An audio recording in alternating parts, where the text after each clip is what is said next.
안녕하십니까. 지금부터 수석가치마을 아파트 리모델링 사업 설명회를 시작하겠습니다. 저는 수석가치마을 아파트 리모델링 추진위원회 추진위원장을 맡고 있는 심상법입니다.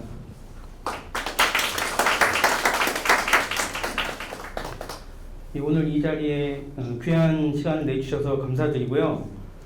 오늘 이 자리는 우리 단지의 리모델링 사업에 대해서 설명을 드리고 그래서 여러분들 궁금한 내용을 최대한 설명드리고 그래서 앞으로 우리 사업이 더 신속하게 진행될 수 있도록 도움을 얻기 위해서 이 자리를 마련했습니다. 그리고 저는 나름 부동산 전문 변호사로 일하고 있고요.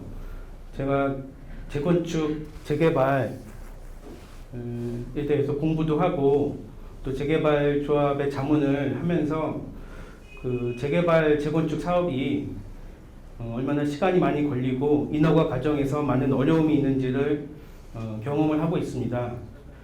그런데 최근에 리모델링 사업에 대해서 공부도 하고 또 우리 단지의 리모델링 사업에 대해서 초창기부터 제가 이제 관여하면서 우리 단지와 같은 경우에는 특히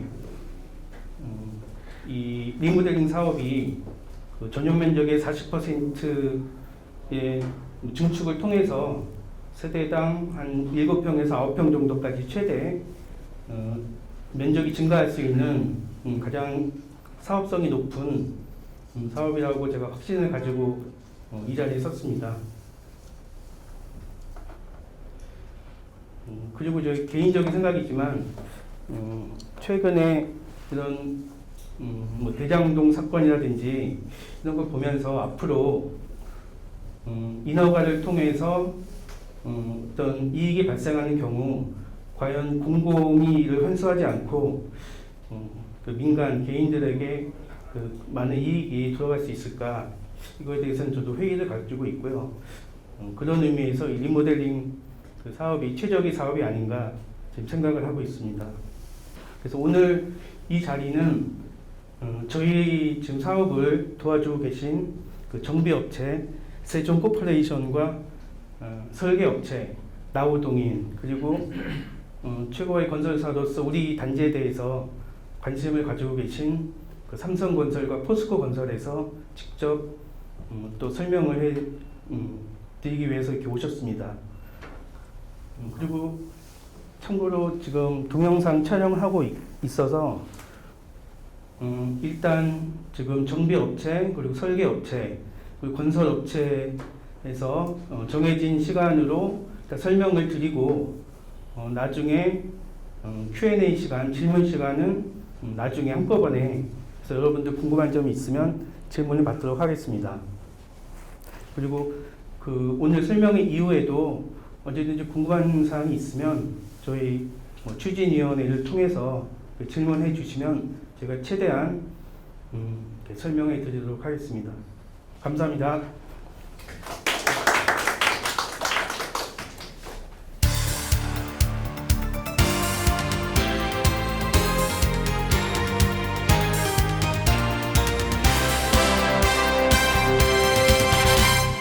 예, 먼저 인사 드리겠습니다. 저는 그 세종 코퍼레이션의 황지하 상무이사라고 합니다. 반갑습니다. 일단 저희 회사에 대해서 간단하게 소개를 드리고요. 그 다음 설명을 이어가겠습니다. 일단 저희 회사는 그 세종 코퍼레이션이 되겠습니다.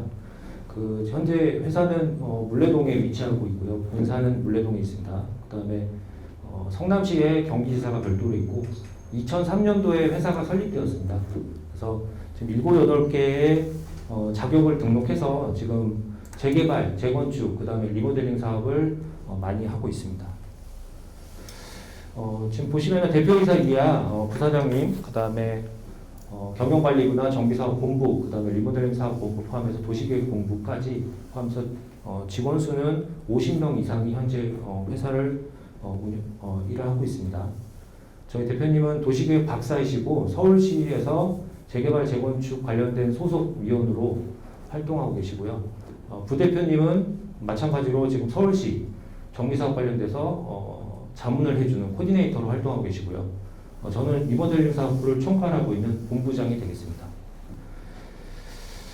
저희 회사에서는 지금 정비사업 본부에서는 현재 계약을 완료해서 진행되고 있는 현장이 30개 이상 운영을 하고 있습니다. 정비사업이라는 것은 재개발, 재건축, 그 다음에 시장 정비사업, 모든 가로주택 사업 이런 등등의 사업이 될 것이고요.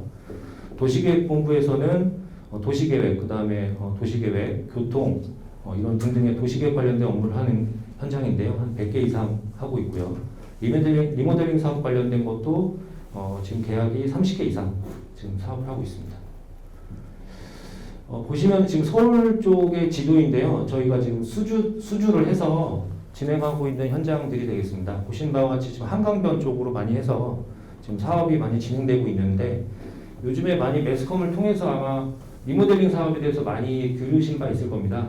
우리 지금 수서가치도 마찬가지고 현재 리모델링이 많이 바람이 불어가지고 보시는 바와 같이 많은 사업을 진행되고 있는 상황입니다. 예전에는 리모델링 같은 게 단순히 아파트를 고쳐서 쓰자 뭐 이런 개념으로 리모델링을 했다면 지금은 그런 고쳐 쓰자라는 개념이 아니고 내 재산 가치를 올리자 이런 측면에서 많이들 고급 커뮤니티 시설을 추가해서 단지 가치를 올리는 방향으로 사업이 많이 되고 있어서 저희 회사에서도 지금 보시는 것과 같이 대단지 4,000세대부터 해서 3,000세대 이상 등등의 현장들이 많이 사업이 진행되고 있습니다.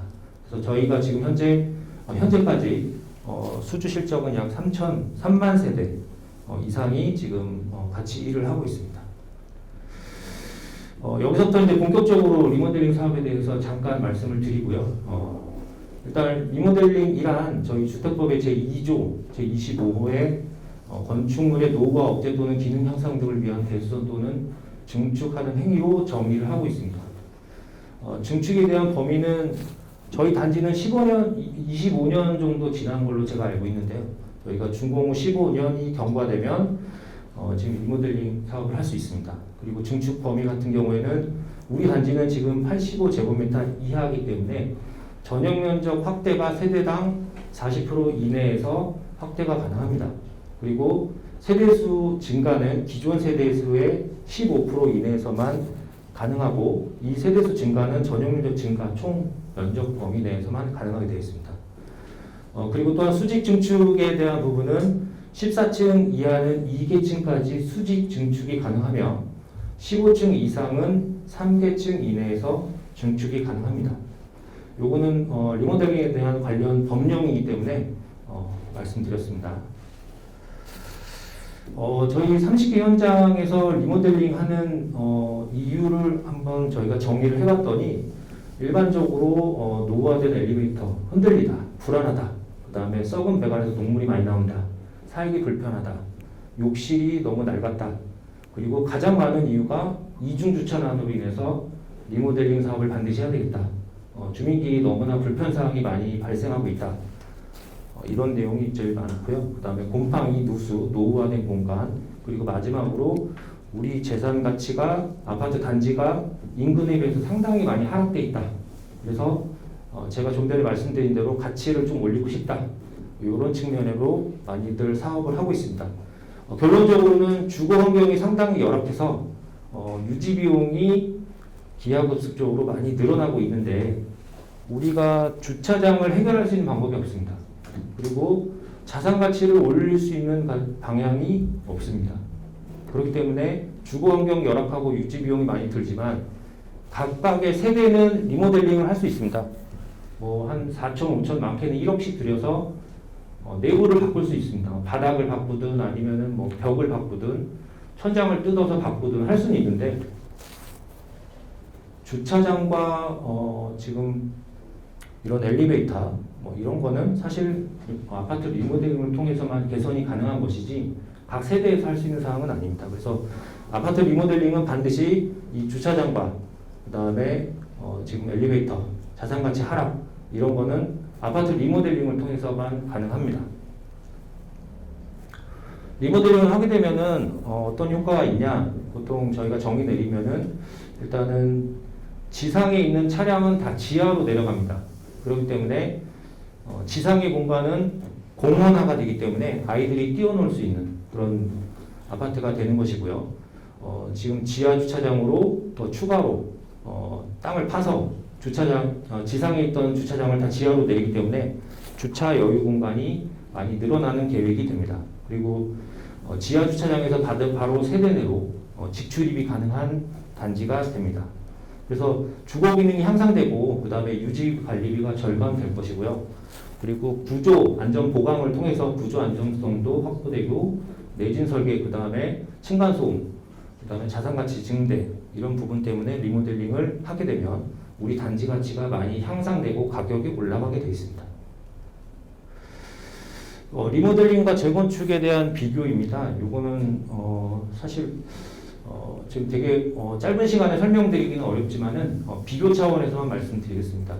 리모델링은 저희가 관련 법령은 주택법에 근거하고 있습니다. 근데 재건축은 도시 및 주거 환경 정비법에 근거하기 때문에 근거하고 있는 법이 다릅니다. 그리고 공사 방법도 리모델링은 골조를 유지한 상태에서 우리가 보강 공사를 통해서 리모델링을 하는 것이고요. 재건축은 전면 철거를 통한 신축 개념으로 아파트가 새로 지어지는 방법입니다. 그리고 안전진단은 리모델링 같은 경우는 반드시 안전진단을 통해서 리모델링 세대 증가에 대한 리모델링이 가능하냐 이거를 판단하게 되는데요. 안전진단이 B등급 이상이면 수직 증축이 가능하고 C등급 이상이면 수평 중축이 가능합니다. 그렇지만 재건축은 최소 D등급 이하이어야 지금 유지 조건부로 재건축을 받아야 가능합니다. 그런데 여기서 말씀드리고 싶은 거는 안전진단은 요즘에 최근에 목동이나 이런 데서 저희도 재건축 사업을 많이 합니다. 근데 30년이 막 지났기 때문에 법적으로 30년이 지났다고 해서 안전진단을 신청하면 안전진단이 통과가 못 됩니다. 그거는 매스컴을 통해서 많이 나오고 있는데요. 현재 우리 지금 정부에서 재건축을 많이 규제를 하고 있는 건 사실이거든요. 그거를 아예 처음부터 시작을 못하게 안전진단부터 강화하고 있는 겁니다. 그게 현재 18년도부터 안전진단을 강화했기 때문에 30년이 막 지난 현장들이 재건축을 하겠다고 해서 안전진단 신청했는데 통과가 안 된 사례들이 굉장히 많이 발생하고 있습니다. 그거는 거의 실무적으로는 35년 이상, 거의 40년 가까이 돼야 안전진단을 신청하면 통과되는 사례들은 발생하기 때문에 상대적으로 30년이 아니라 연한은 법적으로 30년이지만 실질적으로는 40년 정도 돼야 재건축 사업이 되는 게 현실입니다. 안전진단 통과 사례를 보면 그렇다는 거고요. 지금 최소 연한은 리모델링은 15년 이상이면 가능하고 재건축은 30년이다. 그 다음에 사업기간은 당연히 재건축보다는 리모델링 사업이 6년에서 7년 정도 평균치입니다. 평균치. 이거보다 길 수는 있지만은 재건축은 구역 지정부터 2, 3년이 걸리기 때문에 시간이 상당히 많이 걸리는 게 사실이고요. 증축 범위는 지금 85제곱미터 미만 40%까지 전용 수평으로 확대가 가능하고요. 세대수는 아까 말씀드렸듯이 15%, 재건축 용적률 범위 내에서만 가능합니다. 그리고 용적률 이 부분은 좀 깊은 얘기인데 리모델링 같은 경우에는 저희가 그 전용 확대를 통해서 초과를 할 수 있습니다. 그래서 저희가 안내 책자를 보내드린 게 저희 기존 용적률이 208% 정도로 알고 있는데 한 349% 정도로 지금 책자가 나간 걸로 알고 있습니다.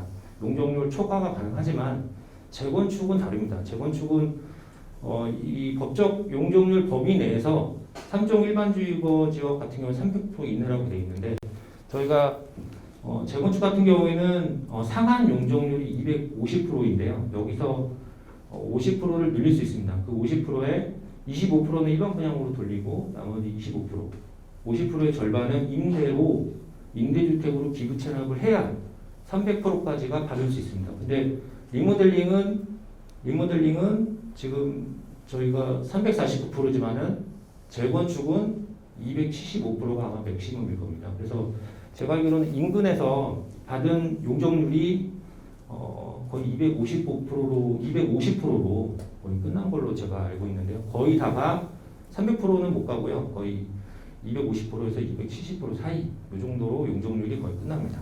그래서 저희랑 용적률이 다르다. 요거는 확실히 좀 알으셔야 될 것 같고요. 그래서 임대주택과 입주권 전매 제한도 리모델링은 없습니다. 하지만 재건축은 임대주택과 입주권 제한이 있습니다.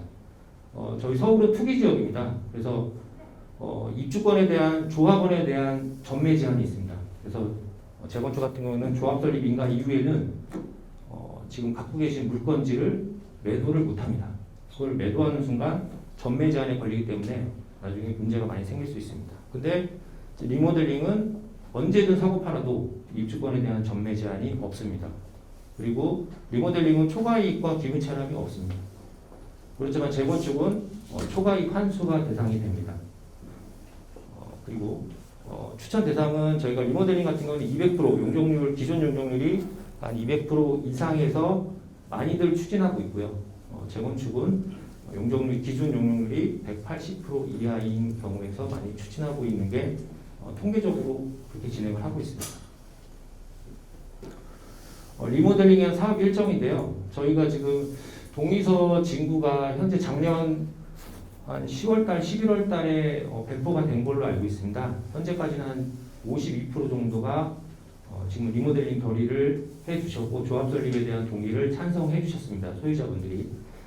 법적으로는 저희가 3분의 2 이상을 받아야 됩니다. 66.7% 이상을 받아야 그 다음에 업무를 진행할 수 있는데 현재는 아직 좀 부족한 상태고요. 동의서 진구가 완료되면 그 다음 절차를 잠깐 말씀드리면 지금 임원을 선출하는 임대위원을 선출하는 모집 공고를 통해서 창립총회를 열 겁니다. 이 창립총회 때 조합을 구성하는 안건을 통과가 되어야 되고요. 창립총회 이후에 조합 설립 인가를 받습니다. 구청으로부터 조합 설립 인가를 받으면 그 다음 절차는 시공자를 선정하는 절차로 들어갑니다. 시공자 선정의 절차는 일반적으로 일반 검증을 통해서 협회 공고를 통해서 일반 신문 공고와 이런 절차를 통해 시공 선정 절차를 들어갈 것이고요. 동시적으로 안전진단을 받습니다. 안전진단이 완료되면 우리가 수평 증축을 할 수 있는 안전진단이 나오게 되면 지금 건축심의를 준비해서 건축심의를 도면을 그리는 거죠. 실시계획에 관련된 도면을 그려서 우리 권리변동에 대한 분담금에 대한 권리변동에 대한 거를 평균적으로 우리가 계획을 해서 이게 통과가 된다면 드디어 사업계획 승인이라는 행여가죠. 행여라는 사업계획 승인을 저희가 받아야 되고요. 요거를 받으면은 지금 소유자분들이 내야 되는 종후가와 종전가, 리모델링 종전과 종후, 전과 후에 대한 가격을 분담금을 확정하는 총회를 통해서 드디어 분담금 확정되고 그 후에 이주를 가시고 착공을 하고 철거를 하고 그 다음에 입주라는 절차로 되면 여기서 구성이 됐던 조합은 해산이 됩니다. 그래서 조합이 탄생했다가 바로 이제 소멸되는 절차까지인데 보통은 요 기간이 착공 전까지는 3년, 공사 기간은 3년, 그래서 총 한 6년, 7년 정도가 걸린다고 통계적으로 얘기를 하고 있습니다. 이 일정은 지금 제가 얘기 드린 대로 이 동의서가 빨리 완료돼야 그 다음 절차가 이제 스타트 될 수 있는 것이고요. 이 절차와 시공자 선정과 안전진단, 그 다음에 각종 건축심의와 인허가에 관련된 부분에서 시간이 지연되게 되면 이 부분은 당연히 지연될 수밖에 없습니다. 그래서 간단하게 제가 리모델링 사업 일정을 말씀드렸고요. 다음은 저희가 안내책자에 보내드렸던 분담금 부분입니다. 이 부분은 이따 제 다음에 설계사가 아마 설명드릴 거니까 이 부분은 제가 간단하게 말씀드리면 지금 현재 안내책자에 지금 나가 있는 부분은 우리 그 전용 확대가 리모델링 전과 후의 확대가 약 30% 정도, 제가 아까 말씀드린 게 40% 확대까지 가능하다고 했는데 저희가 30% 정도 증가를 시켰고 나머지 10%에 대한 거는 일반 분양분으로 저희가 활용을 한 겁니다. 그래서 요 분담금입니다. 이 부분은 사실 굉장히 좀 예민한 사항이고 좀 길게 얘기를 드려야 되겠지만 제가 시간이 좀 한정돼 있어서 좀 빠르게 얘기를 드리겠습니다. 현재 우리가 이렇게 평형이 8평 정도 이렇게 늘어난 거에 따라서 분담금은 발생이 됩니다.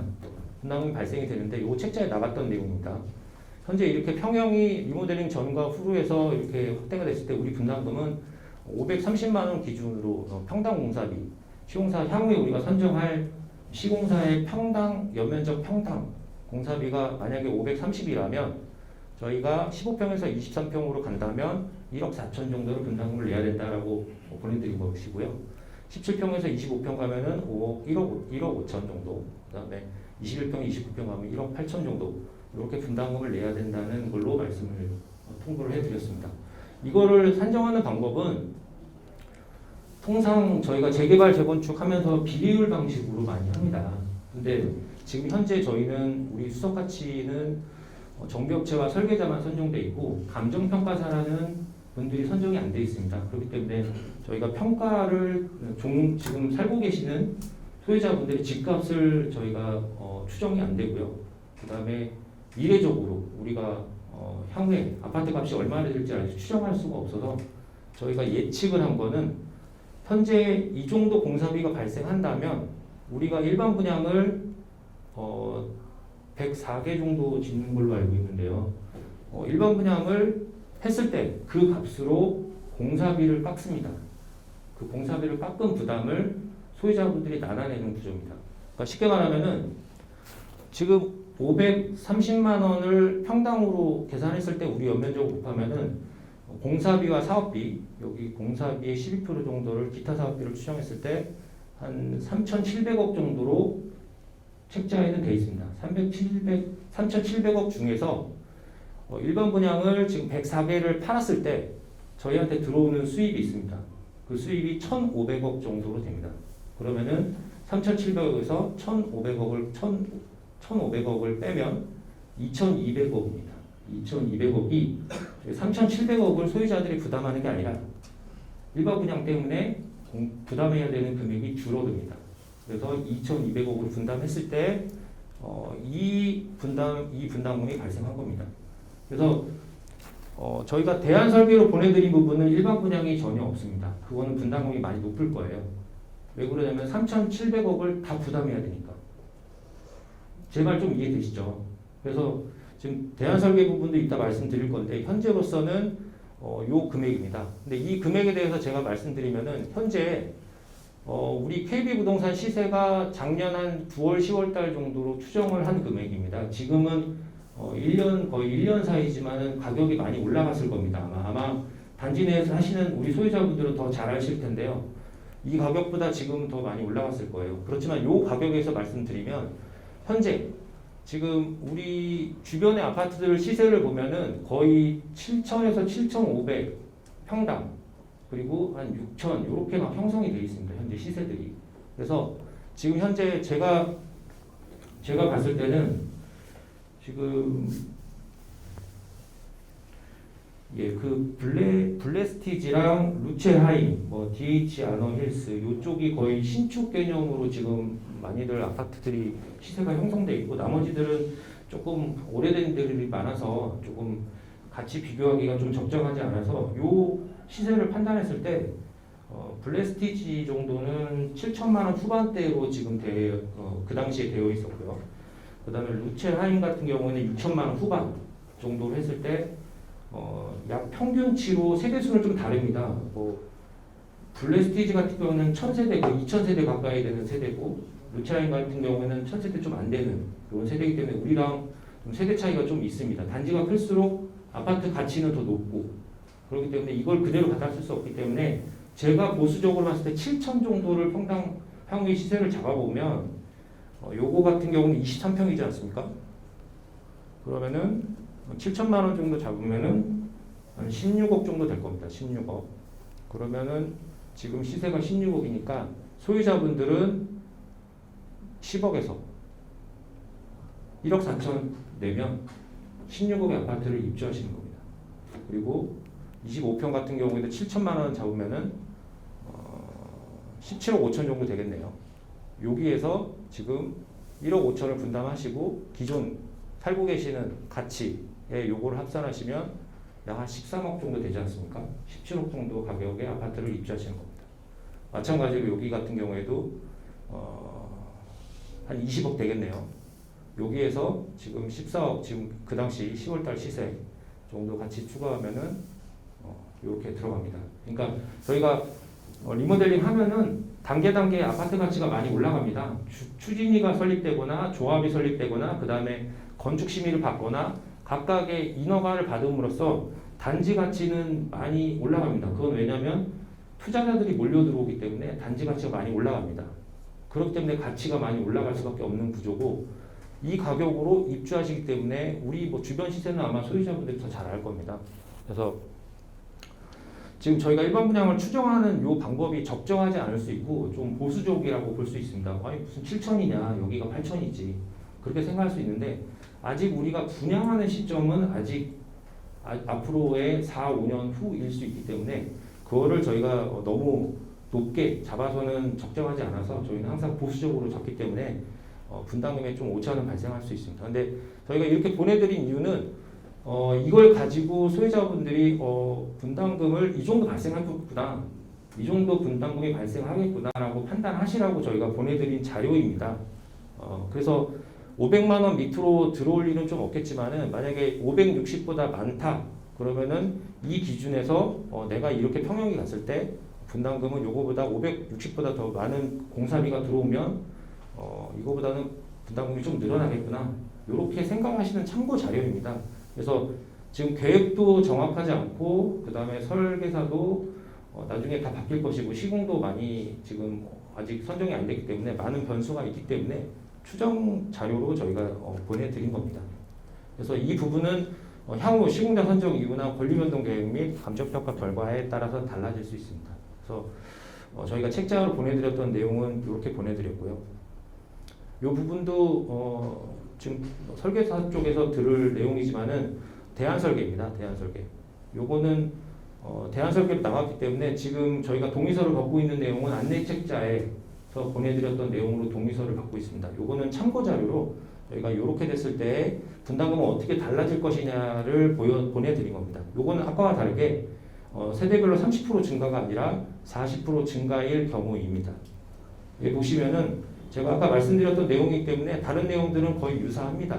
대신에 530으로만 보게 되면 이 가치는 당연히 동일할 것이고요. 분담금이 아까보다는 많이 늘었습니다. 그거는 재차 말씀드리지만은 일반 분양을 통해서 저희가 공사비나 기타 사업비에 들어가는 총 비용을 일반 분양 수입으로 절감한 부분을 소유자들이 나눠서 내는 이런 분담금 방식인데 지금은 일반 분양이 없습니다. 여기는 소유자들이 85제곱미터를 40%를 다 수평으로 확대한다는 전제에서 봤을 때는 일반 분양이 없기 때문에 고스란히 다 소유자들이 분담금을 다 떠안는 이런 구조라서 이렇게 평형이 늘어나면 이 금액으로 지금 분담을 하실 예정입니다.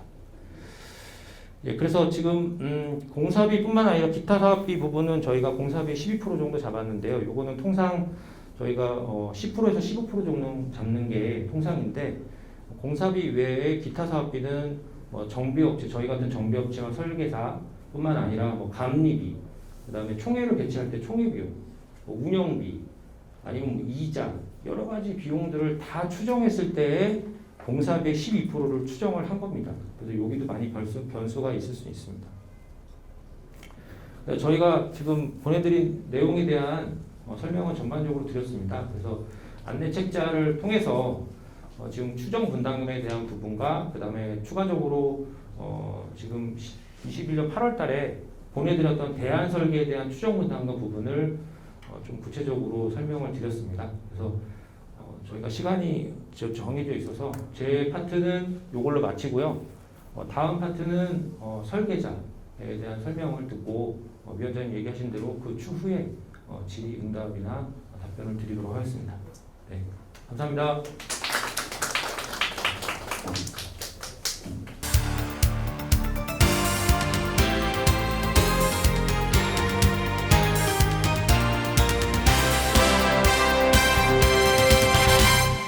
인사드리겠습니다. 건축 설계 담당 나우동인건축의 정성우 기사입니다.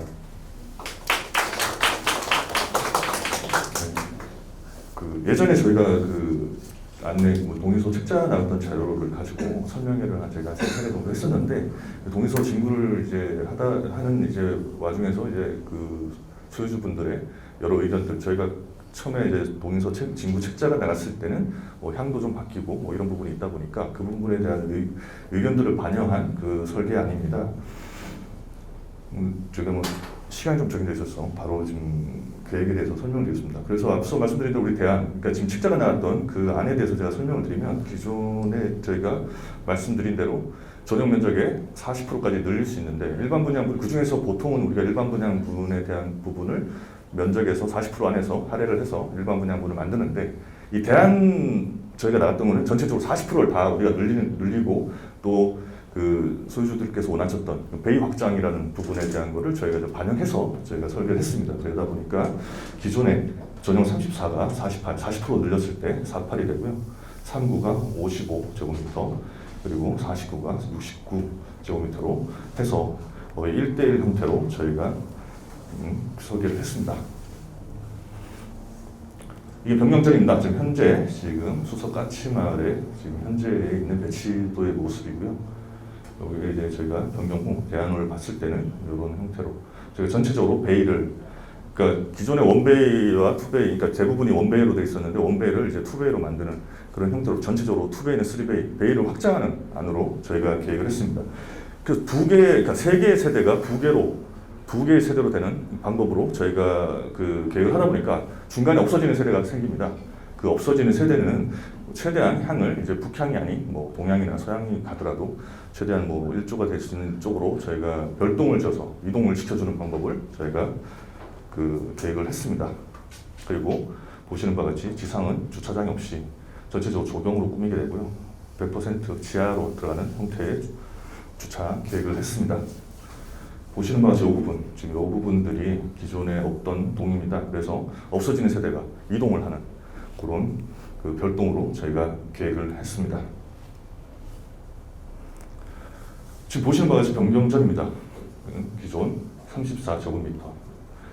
여기서 보시는 바와 같이 원베이 형태로 지금 복도형의 원베이로 되어 있습니다. 제가 항상 얘기하는 게 복도형이라고 하면 기존의 같은 우리 계단실형의 같은 이제 면적, 그 전용 면적을 비교했을 때 계단실형은 뒤에 우리가 그 뒷 발코니를 이제 서비스 면적을 더 많이 확보를 하기 때문에 기존 아마 같은 면적에서 계단실형이 좀 더 넓게 느껴지실 겁니다. 그게 그 이유가 우리가 찾을 수 있는 이 서비스 면적을 이 복도가 차지하고 있기 때문에 그만큼의 서비스 면적에 대한 부분에서 손해를 보고 있습니다.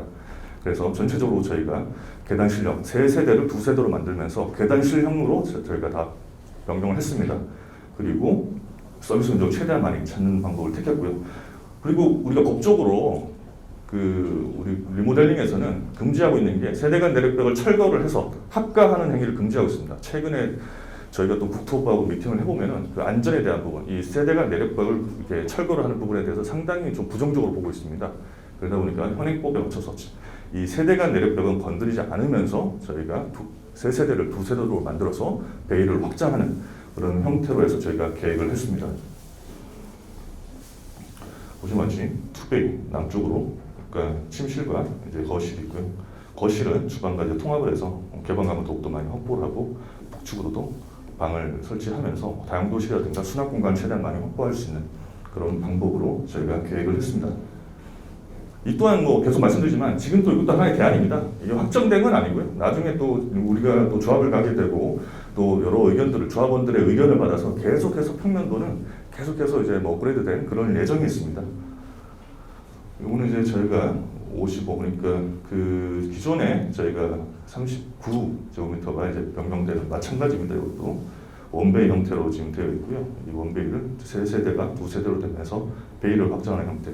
세대가 내력벽을 건드리지 않으면서 현행법을 저희가 그 지켜가면서 이런 형태 베이 확장을 한 그런 안입니다. 뭐 평면 형태는 동일합니다. 계단식 형태로 바꿔가지고 두 세대에서 하나의 이제 코어를 쓰는 형태로 저희가 계획을 했습니다.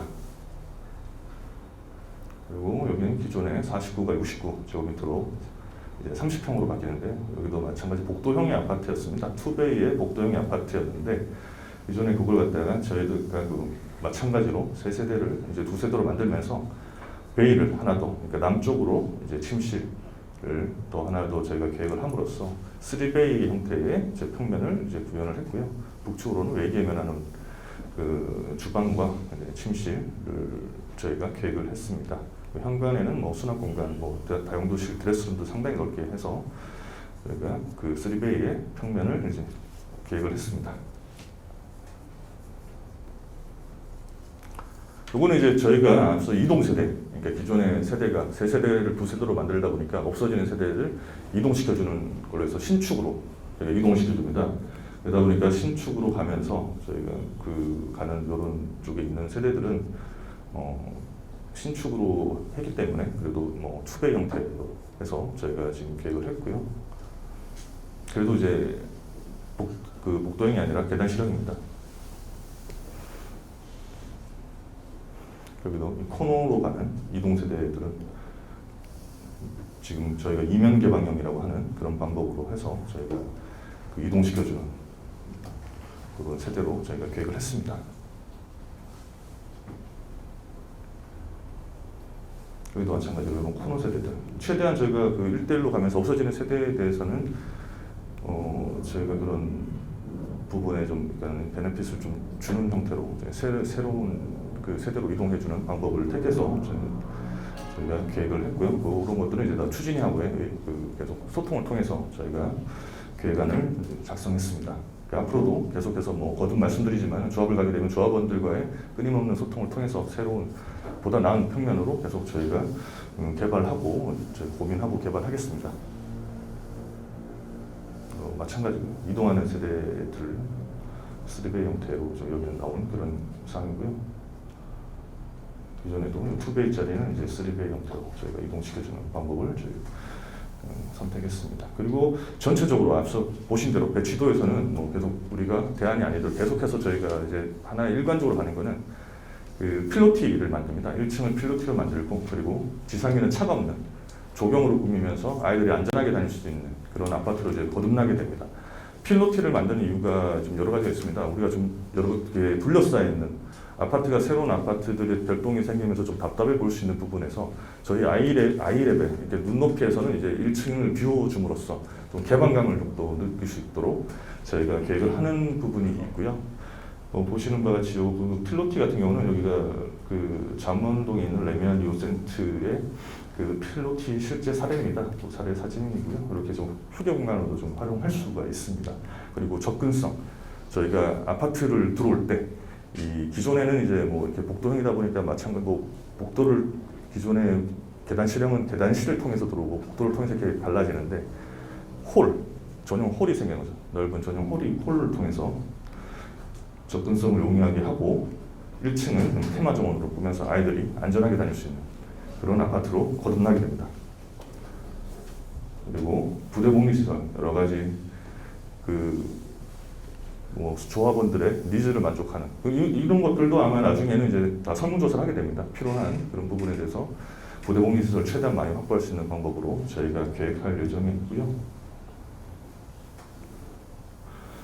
주차는 이제 주차장이 바뀌었습니다. 기존에 이제 지금 예전에는 이제 현재 구획되어 있는 이 주차선은 2.3m입니다. 그게 2.5m로 주차법이 바뀌어서 일반 주차가 2.5m, 광폭이 이제 2.6m를 저희가 법적으로 지금 보고 있는데요. 그 이상 되는 폭으로 해서 30%는 광폭형 주차 정도로 확보하는 형태로 저희가 1.3대 정도 해서 100% 지하 주차로 순환될 수 있는 구조로 저희가 계획을 했고 우리 집에서 엘리베이터를 타고 지하철까지 바로 연결될 수 있는 그런 형태로 저희가 계획하고 또 지상에 차가 없다 보니까 택배차도 다 이제 지하로 다녀야 됩니다. 그래서 유효폭 2.7m 이상을 확보하는 형태로 모든 학원차, 택배차가 다 지하로 다닐 수 있도록 저희가 계획할 예정이 있습니다.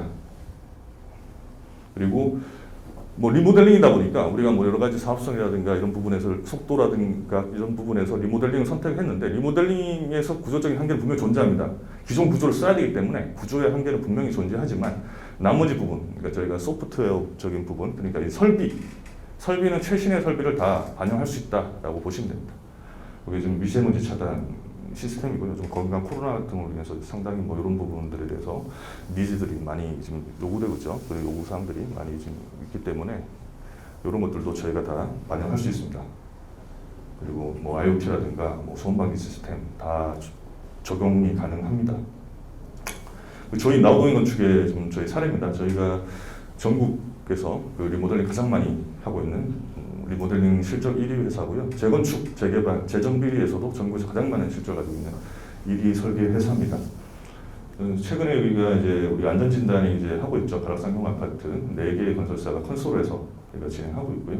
옥수동 아파트는 지금 현재 지금 서울시로 지금 건축 심의에 지금 상정돼 있습니다.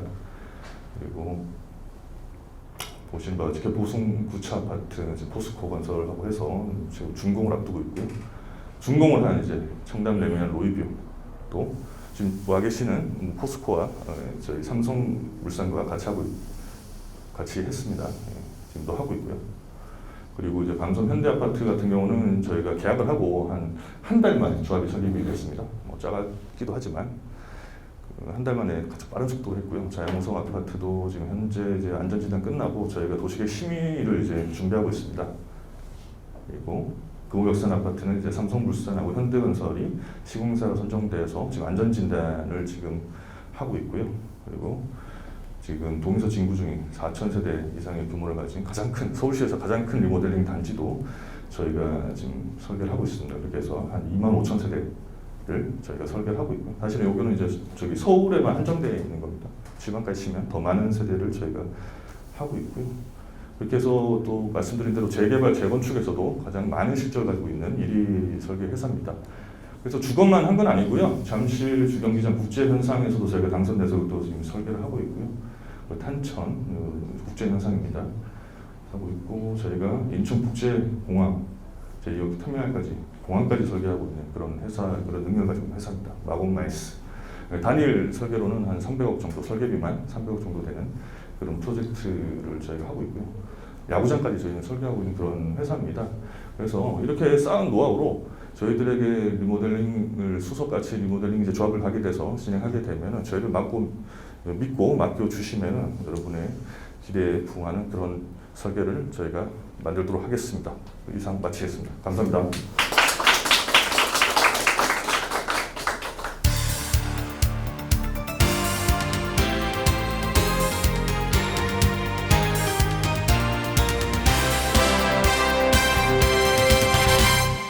삼성물산에서 리모델링을 맡고 있는 리모델링 사업소의 영업 담당 팀장 신민규 차장입니다. 반갑습니다. 앞서 여러분들이 이제 얘기를 많이 들으셨을 것 같아요. 근데 좀 다들 이제 피곤하시기도 하고 하실 것 같아서 제가 먼저 시작하면서 여러분들하고 가볍게 한번 얘기를 한번 해봤으면 좋겠습니다. 저는 2007년부터 리모델링 했습니다. 올해로 한 14년 차가 되고요. 여러분들이 생각하시기에 우리 리모델링에 대해서 앞에서 좋은 말씀들 많이 해주셨는데요. 오늘은 제가 이렇게 한번 접근해 보려고 합니다. 대한민국에 있는 아파트들을 둘로 나눈다면 어떻게 나눌 수가 있을까요? 뭐 생각이 여러 가지가 있으시겠죠. 여러분들 다들 어려워하신 것 같아요. 제가 답을 말씀드리면 혹자는 이렇게 얘기합니다. 새 아파트, 낡은 아파트. 근데 저는 그렇게 봅니다. 리모델링이 가능한 아파트와 리모델링이 안 되는 아파트입니다. 2016년에 서울시에서 리모델링 기본계획을 하면서 서울시내에 있는 아파트를 전부 다 조사했어요. 조사를 했더니 재밌는 결과가 나왔습니다. 16년 기준이니까 한 5년 전 기준이라고 보시면 됩니다. 대한민국 서울에 있는 아파트를 다 조사를 하니 대략적으로 한 16% 정도는 재건축 대상이다. 쉽게 말해서 노후도가 35년 이상 이렇게 되는 거죠. 근데 더 재밌는 거는 그러면 16%가 그 정도인데 그럼 지금은 그걸 퍼센트가 좀 더 올랐겠죠. 그러면 리모델링에 대한 주요 리모델링 단지는 몇 %인가 알고 계신지 모르겠는데 대략적으로 서울시에서 잡은 게 최대 맥스로 잡은 게 2% 내외 정도입니다. 그럼 나머지는 뭡니까? 나머지 80% 넘는 단지는 그냥 그대로 사는 단지예요.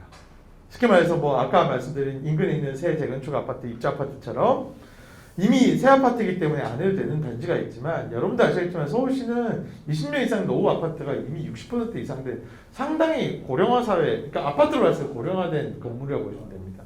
근데 그런 단지들이 많음에도 불구하고 이대로밖에 살 수 없다라는 것은 리모델링을 하기 위한 여건이 안 된다는 겁니다. 첫 번째는 너무 오래됐거나 아니면은 증축을 하기 위한 기반이 안 되거나 지금 살기에 주차라든가 이런 게 견디고 살만한 경우에 그럴 경우에는 리모델링을 할 필요가 없습니다. 그런 단지들을 우리들은 흔히들 리모델링이 불가한 단지들이라고 얘기를 하고요. 그럼 여러분들은 선택받은 단지라고 저는 감히 말씀드리고 싶어요. 서울 시내에서 2% 안에 드셨어요. 그럼 우리 조금만 더 좁혀볼게요. 서울 시내 25개 자치구 중에 제일 누구나 살고 싶어하고 가장 탐나는 지역이 어디입니까? 아시잖아요. 강남구입니다. 강남구에 리모델링 추진하는 단지가 몇 개가 있을까요? 4-5개?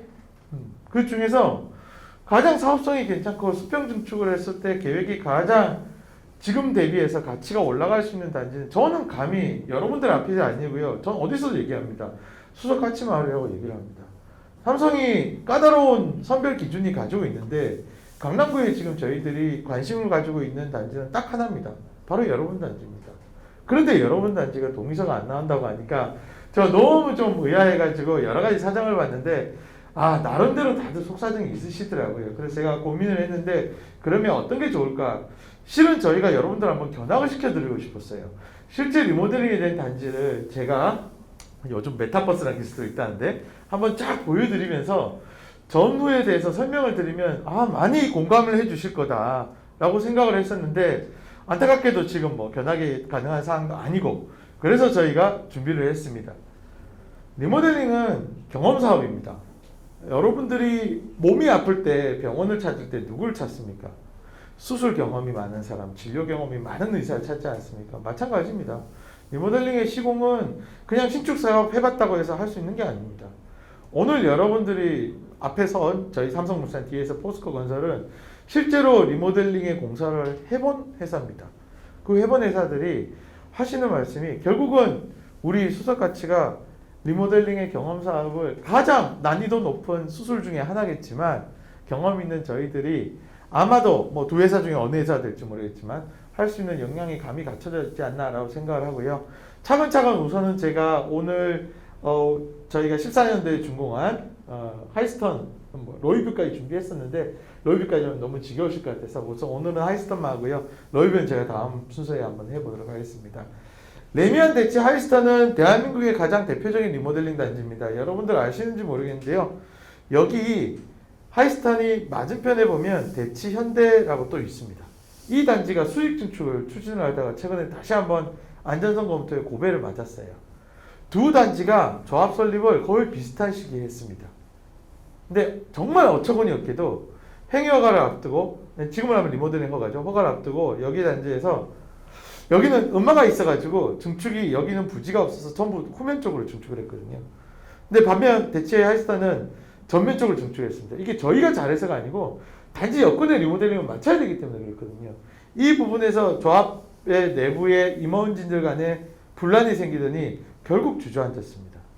그리고 아직까지 못하고 있습니다. 2011년에 주저앉아서 10년이 지난 지금도 못하고 있습니다. 왜 제가 이 말씀 드리냐면요. 리모델링은 시기가 있습니다. 여러분들이 지금 시기를 놓치면요. 다시 한번 쉬었다가 다시 하시려면 그만큼 동력을 갖기 어렵다는 얘기입니다. 그래서 쇠불도 당김에 때라는 얘기가 있듯이 동의서 거둘 때 같이 동참을 해주시는 게 훨씬 낫다는 얘기입니다. 하고 싶은 말씀 많은데요. 차근차근 해보도록 하겠습니다. 아까 여러 가지 여러분들이 그럼 리모델링 전 모습이 어떨까라고 했는데 대치우성 2차의 리모델링 전 모습입니다. 이 모습을 고스란히 간직하고 있는 단지가 있습니다. 여기 대각선 건너편에 보면 대치우성 1차 아파트가 있는데요. 1차가 먼저 지었거든요. 근데 거의 비슷합니다. 그러니까 대치우성 1차는 지금 재건축을 기다리고 있고요. 대치우성 2차의 리모델링 전 모습을 혹시나 가서 보고 싶으시다 하시면 바로 눈을 돌려서 대각선에 있는 대치우성 1차를 보시면 될 것 같습니다. 아까 우리 정벽재 본부장님께서 말씀하실 때 세종의 본부장님께서 말씀하실 때 대략적으로 한 6년에서 7년 정도 걸릴 거다라고 했는데 지금 인허가가 조금 까다로워져서 그렇고요. 대치우성 2차 같은 경우는 시공자가 선정이 되고 그러니까 조합 설립하고 나서 바로 다음에 시공자 선정 단계거든요. 선정되고 사업 4년 정도 만에 입주까지 했습니다. 2주가 아니고 입주까지 했습니다. 비결이 뭘까라고 생각해 봤더니 결국은 절박함과 조합원님 여러분들의 단결이 아닌가 싶습니다. 저는 어디 가서 이 단지는 삼성이 잘해서 했다는 얘기 안 합니다. 우리 고객님들이 정말 일치 단계 잘해주셨어요. 동의율이 조합 설립 때는 80%가 넘었고요. 허가 때는 당연히 90% 가까이 됐고 최종적으로 착공하기 전에 동의율이 99.1%, 3% 세 세대 빼고 다 동의를 했습니다. 물론 뒤에 나오는 우리 포스코 한 단지는 100% 동의도 있다고 하더라고요. 그만큼 주민들의 단결이 중요하다는 얘기고요. 엄마 아파트 맞은편에 보시면 대치동인데 여러분들 아시겠지만 여기서부터가 이제 대치동 학원가의 시작입니다. 여기서부터 여기 끝까지. 제가 지금 걱정되는 게 제가 나중에 퇴근하면 이 앞쪽을 지나가야 되는데 아마도 여기 통과하는데 꽤 시간이 걸리지 않을까 싶습니다. 학원가에 입지에 있는 아주 인기 좋은 단지인데요. 왜 리모델링을 했을까 한번 보겠습니다. 이 지역은요, 대치 음마 그리고 대치 청실, 지금은 레드필로 나와 있고요. 그 다음에 대치 레미안, 그리고 여기 도곡역에 보면 타워팰리스, 미도, 우성, 성경, 우선미가 있고 옆에 쌍용 1, 2차가 있습니다. 지금은 제가 이렇게 자신있게 말씀드리는데 옛날에 대치동에 살고 싶은데 돈 없을 때 가는 단지가 대치 우성 2차였습니다. 조합원님들 들으시면 서울에 하는데 이 조합원님들이 지금은 어떻게 되는지 아세요? 돈 없으면 못 가는 단지로 바뀌었습니다. 그러니까 당초에 처음에 시작할 때 시세가 한 8억 정도였는데 4년이 지나고 나니까 15억이 되더라고요. 분담금은 3억 좀 안 됐어요.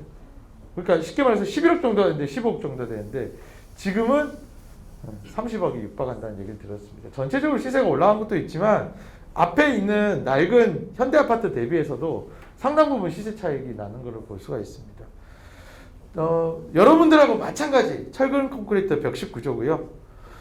조합이 사업을 시행을 했습니다. 상가는 여러분도 아마 그렇게 했던데 앞쪽 옆에 보면 이제 전치 상가로 했습니다. 공사 기간은 27개월 했고요. 건축 계열을 보면 여러분들 단지하고 참 유사한 부분이 많은데 하나 차이점이 있는 거는 여기는 당시 법령에서는 일반 분양이라는 게 없었습니다. 그러니까 일반 분양이 없이 공사 사업비를 온전히 조합원님들이 다 부담을 하셨어요. 평형대로 다 똑같으니까 354세대가 다 나눠서 부담을 했다라고 보시면 됩니다. 기존 용적률 대비해서 여러분들이 200에서 리모델링 후 용적률이 이 용적률과 비슷하죠. 한 350대 이 정도 될 거예요. 근데 여기는 100%는 조금 남질 텐데 여러분들이 150 정도 필요한 이유는 바로 일반 분양 때문입니다. 그리고 증축이 이 당시에는 30%밖에 안 되고 지금은 40%까지 되기 때문이고요. 그래서 우리가 리모델링 하고 나서 얼마만큼 단지가 좀 뭐라고 할까요? 동강 간격이라든가 아니면은 단지 전체의 쾌적성이라든가 필로티를 했을 때 약간 이게 어떨까를 보신다면 이 단지를 가보시면 됩니다. 못 가시기 때문에 제가 지금 조금만 더 설명을 드릴게요. 주차대수 0.45대입니다. 제가 이 단지를 처음 갔을 때 지금도 뭐 리모델링하는 단지들하고 공통적인 건데요. 조합장님한테 그때 한번 여쭤봤었어요. 조합장님 여기 리모델링 왜 하려고 하십니까? 라고 여쭤봤어요. 이유는 딱 하나입니다. 주차 때문에 도저히 못 살겠다고. 주차 때문에 도저히 못 살겠다. 강남에서 0.45대면요. 이거는 중고차 시장입니다. 나중에 제가 사진 한번 보여드릴게요. 정말 주차 때문에 못 살겠다. 여러분들 세대당 몇 대시죠? 제가 아까 자료하고 지금 있는 자료를 보니까 여러분 주차 대수가 거의 뭐 여기하고 별반 차이가 없을 정도로 세대당 한 대 미만의 상당히 열악한 상황으로 알고 있습니다. 뭐 숫자상으로 이게 맞나요? 0.39대? 이게 가능한 숫자인지 어떤지 모르겠는데 제가 여러분 단지를 돌아보면 정말 밤에 저처럼 늦게 퇴근하는 사람은 주차할 때마다 짜증이 참 많이 나겠다. 여러분들의 분노가 조금은 이해가 되는 그런 상황이었고요. 리모델링 후에는 1.3대입니다. 전부 지하 주차장으로 하고 1.3대가 됐고요. 평형은 약 13평이 증가했습니다. 주차 공간에 대한 불만, 그리고 또 하나 저평가되어 있다는 것, 그리고 재건축을 기다리기에는 여기 역시 재건축의 사업성이 없다라는 부분 때문이었고요. 전체적으로 기존에 있던 단지를 늘리면서 앞뒤로 늘리고 동과 동 사이에 지하 주차장을 넣었습니다. 지하 3층 정도 넣었는데 지금 조금 후회가 되는 거는 지금 1.3대로 해서 처음에 입주할 때는 괜찮았고 광폭 주차까지 다 해서 다 좋고 엘리베이터도 직접 연결되고 상당히 좋았었는데 지금 보니까 조금 모자란 것 같아요. 솔직히 말씀드리면 강남에 대한 수요를 저희들이 조금 더 잘 예측을 해야 되지 않나라는 싶고요. 이런 거에 대한 반성은 여러분들에 대해서 저희들이 참여를 할 때 검토할 때 충분히 고려하는 요소가 되지 않을까 싶습니다. 주차장 이미지는 전체적으로 보시면 광폭 주차를 이 당시에 벌써 적용을 했습니다. 엘리베이터를 타고 직접 들어오는데요. 삼성의 여러 가지 기술 중에 하나가 원패스 시스템이라는 게 있습니다. 이게 어떤 게 있냐면요. 제가 장바구니를 들고 원패스라는 태그를 여기 손에 차고 있으면요. 주차를 하고 주차장에서 동출입구로 갈 거 아닙니까? 여기 이 모습 보여주시면 됩니다. 이 모습이요. 동출입구로 가면 동출입구 문이 알아서 열립니다. 네. 그러고 나서 엘리베이터로 다가가면요, 엘리베이터가 알아서 호출이 되어 있습니다. 엘리베이터를 타면요, 우리 집이 눌러져 있습니다. 그리고 집 앞에 가서 지문이나 키로 들어가시면 됩니다. 세상은 이렇게 변하고 있습니다. 여러분들 아파트가 그냥 그럭저럭 견딜만하게 살만하다고 생각들 하시죠? 버리셔야 됩니다. 세상 모든 아파트가 다 이런 식으로 변하고 있습니다. 이게 14년도 아파트입니다. 지금부터 7년 전의 아파트가 이 정도인데 지금 아파트는 어떻겠습니까? 리모델링을 하면서 이 단지가 지금은 할 수 없는 부분이 있는데요. 여기 맨 뒤쪽을 봐주세요. 여기 뒤쪽 뒤에가 여기가 어린이집, 여기 유치원이 있습니다. 국립유치원이 있거든요. 지금 같으면은 여기가 증축이 안 됩니다. 일조권 때문에. 옛날에는 일조권에 대한 완화가 됐기 때문에 됐고요. 가장 포인트가 여기 기존에 관리동이 있었던 것을 커뮤니티로 전체로 바꾸고 상가는 그대로 존치시키면서 각종 시설들은 필로티를 적극적으로 활용해서 넣었습니다. 그러다 보니 이 커뮤니티 위에는 헬스장이 들어갈 수 있고 1층은 또 관리사무소가 같이 들어가고 회의실도 들어가는 그런 공간이 되었고요. 리모델링 전후로 한번 보겠습니다. 뭐 어디서 많이 본 것 같죠? 여러분들 지금 20평형대 평면하고 비슷한 상황이 별반 그게 조금 더 공간이 감이 더 늘어졌다. 그렇게 이해를 해주시면 될 것 같고요. 늘어났을 때 모습 한번 보겠습니다. 이 평면을 했을 때 정말 제가 비난 많이 받았습니다. 순화의 얘기에서 비난이고요. 욕 진짜 많이 들었습니다. 야, 이거 앞뒤로만 길어지고 이게 무슨 뭐 새 아파트 해봐야 뭔 가치가 있냐 라는 얘기 정말 많이 들었습니다. 과연 그런지 제가 조금 이따 보여드릴게요. 마찬가지로 다른 타입도 마찬가지 패턴입니다. 뭐 앞뒤로 늘어나는 거고요. 다만 여기에서 이제 세 세대를 임대 수익을 넣는데요. 제가 볼 때 우리 단지는 조금 어려운 얘기인 것 같아서 그냥 넘어가도록 하겠습니다. 단지 전체적인 외관 디자인을 볼 때는 저희들이 외관의 특성을 여기 자세히 보면 이 증축하고 이 부분을 인면 디자인을 살렸고요. 도회적인 이미지를 주겠다라는 부분입니다. 많이 본 것 같죠? 리모델링 전 모습입니다. 우리 집은 이거보단 나은데 여러분들 집에 가구 다 드러내면요. 별반 나을 거 없을 겁니다. 이렇게 살고 있었을 겁니다. 네. 제가 만약에 이 사진들을요. 위에 리모델링이라는 말을 빼고 하이스턴이라는 장표를 빼고 어디 모델하우스라고 하면 여러분들 믿으시겠습니까? 안 믿으시겠습니까? 입주했을 때 실제 사진입니다. 실제 사진입니다. 저희들이 따로 디스플레이를 한 건 아니고요. 실제 사진입니다. 리모델링 단지가 이만큼 쾌적해질 수 있다는 걸 보여드리고요. 전체적으로 톤을 밝은 톤을 했기 때문에 채광이나 환기가 훨씬 더 좋습니다. 한번 보겠습니다. 이게 그 평일 낮입니다. 예, 주차가 이렇게 됩니다. 예. 여기 경비 아저씨들이요. 주머니에 키를 다 차고 있습니다. 예, 아주 선수들이십니다. 겨울에 눈이 오면요. 이거 눈사태가 납니다. 이거 얼마 오지도 않는데 그렇습니다. 이렇게 낡았던 아파트입니다. 여러분 단지가 이 단지하고 저는 별반 차이가 없다라고 봐집니다. 현재 물리적인 상태를 보게 되면요. 그랬던 단지가 이렇게 바뀌었습니다.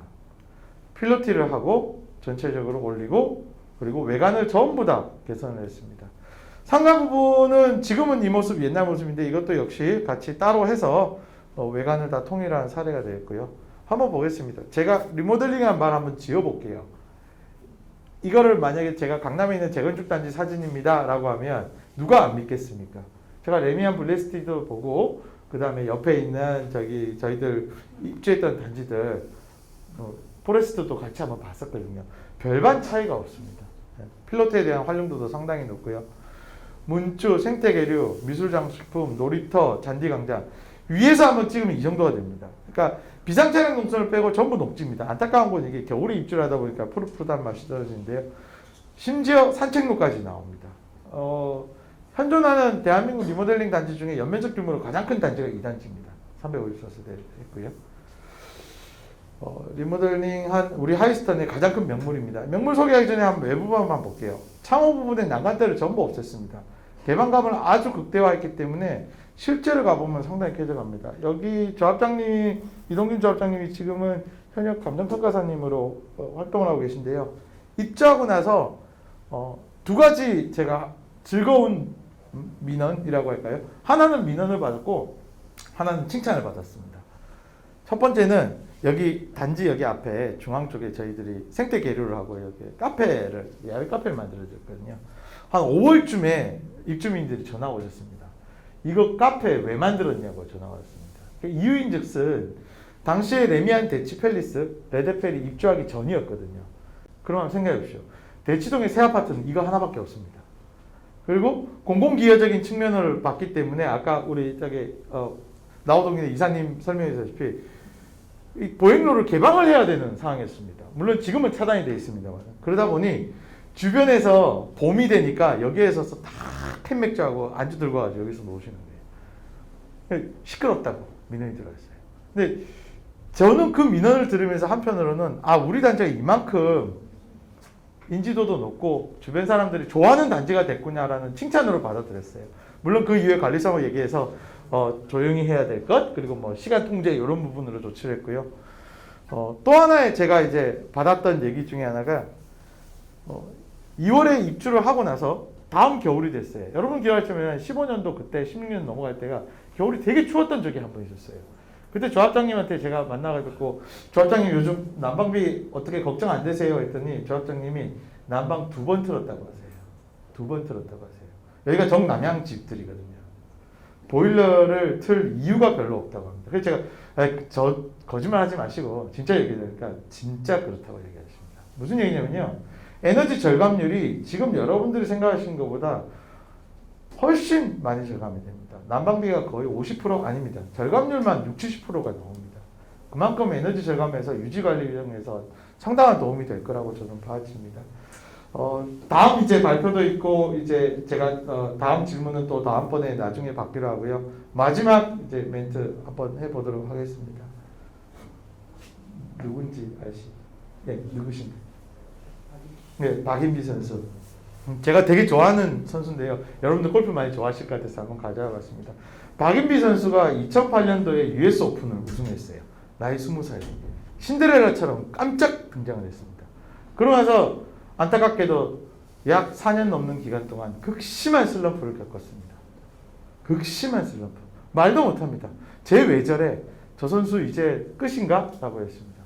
그리고 2012년부터 14년까지 혜성처럼 성적을 내고 세계 랭킹 1위로 올라왔습니다. 그리고 아시는 분 아셨지만 옆에 계신 분이 누구죠? 아세요? 옆에 계신 분? 남편분. 네. 네, 남편분. 이게 2014년 모습. 2014년에 결혼을 했습니다. 이때 나온 얘기가 있었습니다. 박인비 남편 봉잡았네. 네. 소위 말해서. 그러니까 이런 거죠. 남기엽 씨는 실제 선수 생활을 안 했어요. 박인비 선수 코치하고 캐디를 하느라고 선수 생활을 포기하고 오로지 박인비 선수 외조죠. 쉽게 말해서. 근데 결혼을 안 한 상태에서 2008년부터 그 극심한 슬럼프, 어려울 시기가 있을 때에도 꿋꿋하게 곁을 지켜주고 보듬어줬어요. 그래서 이제 결혼을 하는데 그 당시에 박인비 선수 가지고 계신 경쟁력이 얼마나 됐겠습니까? 어마어마했겠죠. CF가 뭐 수입이 엄청났습니다. 그래서 사람들이 가장 부러운 남자 1위, 뭐 남기엽, 뭐 그 당시에 기사도 이렇게 했어요. 근데 박인비 선수가 리우 올림픽 하기 전이었던 것 같아요. 14년도 결혼하면서 인터뷰를 한번 자청을 했었어요. 여러분들 기억나시는지 모르겠는데 기자들이 이렇게 다 모이는데 인터뷰 자청했어요. 제가 여러분들 축복 속에 결혼을 하게 됐습니다. 근데 오늘 인터뷰를 여러분들하고 한 거는 결혼 축하의 의미가 아니고 꼭 하고 싶은 말이 있어서 그렇습니다. 라는 취지를 했는데 나중에 이런 얘기를 했습니다. 세간의 사람들이 남기엽 씨가 박인비를 만나서 세상에서 가장 행복한 남자? 가장 복받은 남자라고 얘기하는데 저는 그 반대라고 생각을 합니다. 라고 얘기를 했어요. 남기엽 씨가 제 곁에 없었으면 지금의 제 모습은 없었을 거라고 얘기를 합니다. 여러분들 옆에 계신 이웃분들 아까 앞에 나와서 고생하셨던 위원장님 한번 봐보십시오. 저는 리모델링 초기 단지에 가면 항상 이 말씀을 하고 싶습니다. 주저하지 말고 비판하지 말고 혼자 하지 말자. 여러분들 곁에 여러분들 이웃에게 여러분들이 각각이 남기엽 씨처럼 꿋꿋하게 함께 갈 수 있도록 저희 삼성도 한번 여러분들 손 한번 잡아보려고 하고 있습니다. 짧지만 여러분들한테 좀 나름 도움이 되려고 애써봤습니다. 주저하지 말고 비판하지 말고 혼자 하지 말고 끝까지 여러분들 리모델링 성공하기를 응원하겠습니다. 감사합니다.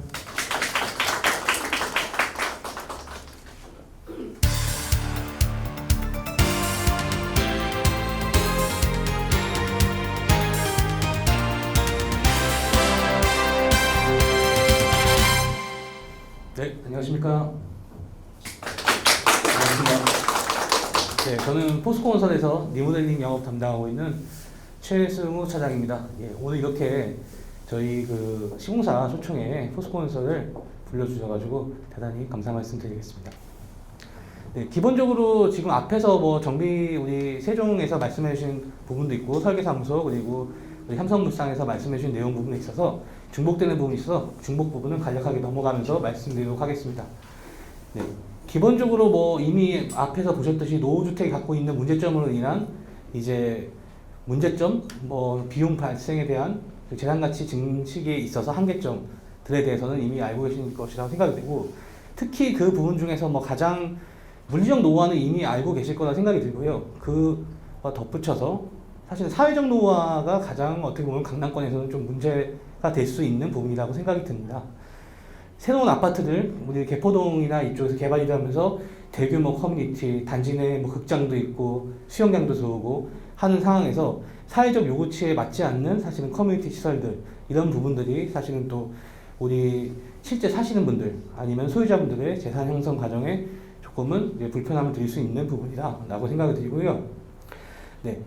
기본적으로 이제 이런 그래프들이 이제 많이 이제 얘기 나오는데요. 기본 처음에 우리가 모든 새 아파트가 되면은 시작되는 보여지는 성능이 있습니다. 그 성능을 시간이 지나면 점점 이제 건물이 노후화되면서 건물이 낡아가겠죠. 그러면 우리 아파트 관리사무소에서 유지보수라는 걸 하게 됩니다. 장기수성 충당금을 모아서 유지보수를 하게 되는데 그러면은 이제 처음에 있던 수준을 그 정도 수준까지는 이제 계속 비슷하게 끌고 가주는 정도의 관리는 가능하겠죠. 하지만 물리적 노후화는 이제 장기수성 충당금은 어느 정도 이제 커버가 된다고 하지만 기본적으로 우리가 지금 아까 말씀드린 사회적인 노후화, 부족한 커뮤니티 시설, 주차 시설 이런 거에 대한 거는 사실은 장기수성 충당금으로는 해결할 수가 없습니다. 그렇기 때문에 이번 참에 리모델링이라는 투자를 통해서 새로운 아파트로 개발하는 것이 필요하다. 그런 의미에서 지금 사업을 하는 거다라고 보시면 될 것 같습니다.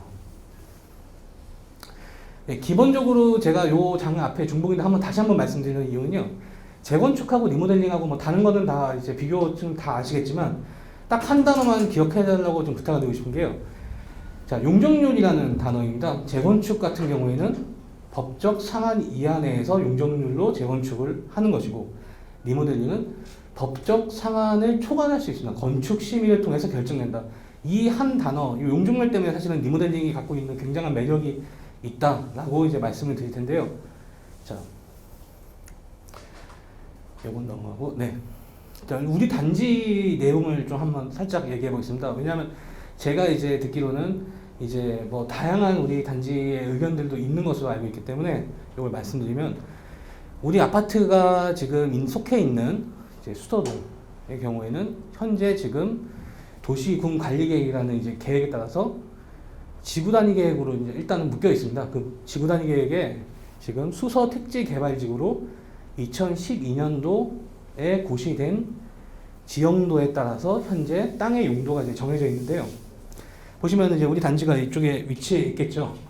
보시면 요게 이제 3종 주거지역 해서 요쪽 그 수서역 일대부터 일원도까지 여기는 어떻게 보면 이제 그 예전에 입주하실 당시에 미니 신도시처럼 이제 만들어 놓은 겁니다. 그래서 분당처럼. 그래서 택지 개발지구로 이제 개발된 지역인데요. 이게 그 내용을 살펴보면 우리 땅 수서동 이제 746번지가 이제 우리 아파트인데 여기가 지금 이제 27블럭이라는 명칭으로 이제 12년도에 이제 지정이 되어 있습니다. 여기에 27블럭 우리 땅이 지금 현재 어떤 용도로 되어 있느냐 보면은 지금 그 용적률이 우리 땅에는 현재 지구 단위 계획구역에 의해서 250% 이하로 건물을 지을 수 있는 땅이다. 높이 부분 내 높이도 지금 현재 15층 이하 이렇게 되어 있습니다. 물론 이제 뭐 대지의 상한을 보시면 대지의 일부를 공공시설로 기부 체납한 경우에는 250%보다는 일정 부분 상한시켜 준다라는 문구 조항은 있지만 기본적으로 지금 우리 2012년도에 고시 나와 있는 우리 아파트의 땅의 용도로는 250%까지가 용적률로 건물을 지을 수 있다. 근데 지금 왜 그렇기 때문에 리모델링과 재건축 그 주중에서 선택하실 때 리모델링은 용적률을 완화를 받아서 더 많은 건물 면적을 지을 수 있는 이점이 있습니다. 반면에 재건축은 지금 여기 나와 있는 현재 법에 있는 상황으로는 이 정도 수준이다라고 보시면 될 것 같고요. 네. 다음은 이제 시공사 선정의 중요성에 대해서 한번 좀 말씀을 드리려고 이제 이 장을 만들어봤습니다. 아까 뭐 이제 조합사업이라는 것 자체가 우리 이제 여기 계신 분들, 우리 소유자분들께서는 동의서를 갖고 있기 때문에 보통 저는 우리 예비 조합원님들이라고 이제 말씀을 드리는데, 우리 대한민국에서 사실 아파트 재개발 또는 재건축, 리모델링 하면서 조합원을 경험해 보신 분들이 사실 생각보다 많지는 않습니다. 또 막상. 근데 이 조합사업이라는 것 자체가 우리 아파트니까요. 아파트의 각각의 소유자분들의 뜻을 맞춰서 어떻게 보면은 법인을 만들어서 회사를 꾸려가는 건데요. 그 과정이 이제 굉장히 멀고 이제 길죠. 근데 그런 정상을 이제 가는 것을 이제 산 등산에 비유해서 말씀을 드리면은, 결국 이제 등산을 정상에 올라가기 위해서는 막 체력도 필요하고 식량도 필요하고 따뜻한 옷도 필요하겠죠. 자, 그런데 가장 이제 중요한 게 우리 어몽길 대장 우리 다큐멘터리 보면 매일 나오죠. 셰르파, 길 안내자가 가장 사실은 모든 것보다도 중요하다. 결국은 리모델링 사업은 앞에서 지금 여러 말씀드렸지만 해왔던 경험, 해봤던 사람이 굉장히 중요합니다. 그렇기 때문에 이런 나중에 뭐 향후에 시공사에 뽑으시던 하실 때도 경험이 있는 이런 셰르파 같은 도움이 될 수 있는 동반자를 잘 뽑는 게 중요하다고 말씀드리겠습니다. 지금 이제 사실 저희 포스콘서는 2014년부터 이제 리모델링 사업을 시작해서 지금 이제 8년 차, 만 7년이 됐는데요. 지난 이제 저희가 약 8년 동안 약 20개 단지에서 조합원님들이 저희 포스콘서에 손을 잡아주셨고, 약 한 18,000세대가 저희 리모델링을 지금 하고 있습니다. 그 중에서 지금 이제 성과가 나고 있는, 그러니까 한마디로 조합원님께 이제 이주가 나가시고 공사가 되는 단지들이 여러 개가 있는데요. 먼저 지금 현재 개포성구차가 이제 현재 뭐 아시겠지만 강남구에 있는 21년 12월에 입주를 앞두고 있는 단지가 있고요. 쌍용건설에서 하고 있는 오구마남이 지금 현재 공사 중에 있고, 송파구에 있는 송파 성지 아파트가 현재 이주가 완료되고, 여기는 수직 중축이라서 2차 안전이라는 단계가 하나 더 있습니다. 그래서 그런 단계를 하기 위해서 지금 단계가 끝나고 나면 착공을 예정하고 있습니다. 또 강동구의 둔촌현대 1차 아파트 또한 이주가 완료돼서 지금 내부 철거 작업이 있고요. 기타 뭐 분당에 있는 단지들, 뭐 한소 5단지, 무지개 4단지들도 지금 현재 인허가 단계가 다 완료된 사업계획 승인이 완료돼서 내년도 말이나 이 정도의 착공이 예정되고 있습니다. 리모델링 사업의 특징에 대해서 간략하게 말씀드리는데, 왜 제가 말씀을 드리냐면, 먼저 이제 사진 한번 보시면요. 이게 요즘 택시 타면 잘 없습니다. 근데 예전만 해도 택시 타면 이 택시 미터기에 택시 우리 기사님이 딱 누르고 시작하지 않습니까? 그러면 이 말이 달리는 거에 따라서 요금이 올라가는데요. 이 요금이 잠깐 택시를 멈췄다고 해서 말이 쓰진 않습니다. 말이 천천히 달리더라도. 제가 이게 조합사업은 이 택시 미터기에 비유해서 이제 말씀을 드리는데요. 항상 택시 미터기처럼 조합사업이 중간에 쓸 때는 항상 조합원님의 의견이 갈리거나 결정을 못할 때 시간을 소요가 되면서 비용 발생이 될 수밖에 없는 구조입니다. 근데 다행인 거는 우리 지금 아파트 추진님께서는 현재 조합이 아닙니다. 조합이 아니라는 얘기는 비용이 발생이 안 되고 있다는 얘기와 마찬가지예요. 근데 지금 설계에 대한 다양한 얘기들, 우리 다양한 소유자분들의 의견들이 지금 현재 나오고 있고, 그런 과정이 어떻게 보면 시간이 되면서 서로 대화도 하시고 정화되고 하는 시간들을 어떻게 보면 조합 이유가 아닌 지금 단계에서 하고 있다는 것은 반대로 뭐 긍정적인 면으로 볼 수 있다라고 생각이 듭니다. 반면에 너무 빠르게 조합이 되신 조합들 중에서는 조합이 되시고 나서 이런 것들 기존에 알지 못했는데 설계에 대한 이야기들 이런 것들이 자꾸 나오다 보면 실제 이런 일들이 발생될 수가 있기 때문에 지금 빠른 의사 합치가 사실 어떻게 보면 추진 단계 앞단에 있다는 것은 우리 조합이 건강하게 될 수 있는 밑거름이 될 거라고 생각이 듭니다. 네, 개포우성고차가 아까 12월에 준공을 앞두고 있다고 말씀드렸는데요. 요거에 대해서 사진으로 간략하게 좀 말씀드리겠습니다.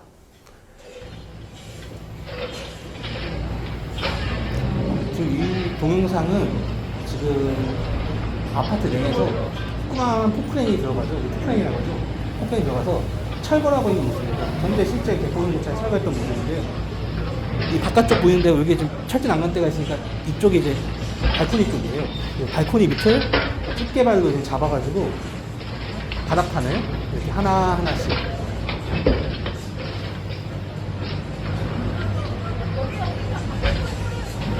이렇게 좀 철거해가고 있는 모습입니다. 요거를 이제 타임랩으로 제가 한번 이제 보여드리려고 갖고 왔는데요. 이 개포송고차 같은 경우에는 2018년 12월에 이주 개시가 돼가지고 2019년 2월까지 아마 이주가 완료가 됐습니다. 그래서 한 19년 3월, 4월부터 이제 본격적인 착공이 시작되는데요. 이제 그거 사진을 월별로 한번 보내드리도록 하겠습니다. 네, 처음에 이제 우리 사다리차라고 하죠. 이삿짐 가는 사다리차 같은 걸로 안에 단지 안에 있는 우리 집 안에 있는 뭐 싱크대, 목문 이런 것들이 내리기 시작합니다. 네, 이렇게 먼저 싱크대부터 철거해가지고 정리하기 시작하고, 자 그렇게 하면서 여기는 일부 이제 지하 구간이 있었는데요.